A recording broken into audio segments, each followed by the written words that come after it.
شب برات کی مناسبت سے عاشقان رسول کی دینی تحریک دعوت اسلامی کے تحت امریکہ کی مختلف اسٹیٹس کے مختلف cities Houston, Sacramento, Chicago, Baltimore, Atlanta, Seattle, Riverside, Miami اور بروکلن میں قائم مدنی مراکز فیضان مدینہ میں سنت بھرے اجتماعات کا انعقاد کیا گیا، جس میں بزنس کمیونٹی مختلف شعبۂ زندگی سے تعلق رکھنے والے عاشقان رسول شریک ہوئے، جبکہ طلباء کرام اور اساتذہ کرام اور مبلغین دعوت اسلامی بھی موجود تھے۔ تلاوت قرآن پاک اور نعت رسول مقبول کے بعد مبلغین دعوت اسلامی نے سنت بھرے بیانات کیے اور شرکاء اجتماع کو نیکیاں کرتے رہنے اور گناہوں سے بچنے کا ذہن دیا گیا۔ نیز اللہ پاک کی بارگاہ میں اپنے گناہوں سے توبہ و استغفار کرتے رہنے کی ترغیب بھی دلائی گئی، جبکہ ذکر اور دعا اور اختتام پر صلاۃ و سلام کا سلسلہ بھی ہوا۔ اس سے قبل نماز مغرب کے بعد عاشقان رسول نے شب برات کے نوافل و صلاۃ و تسبیح بھی ادا کی اور رات گئے مقامی قبرستان میں حاضری دے کر مرحومین کے ایصال ثواب کے لیے دعا و فاتحہ خوانی کا سلسلہ بھی کیا گیا۔ مولاي صل وسلم دائما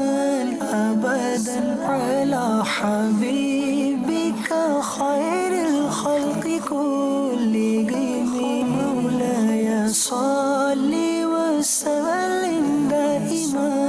ابدا على حبيبك خير الخلق كلهم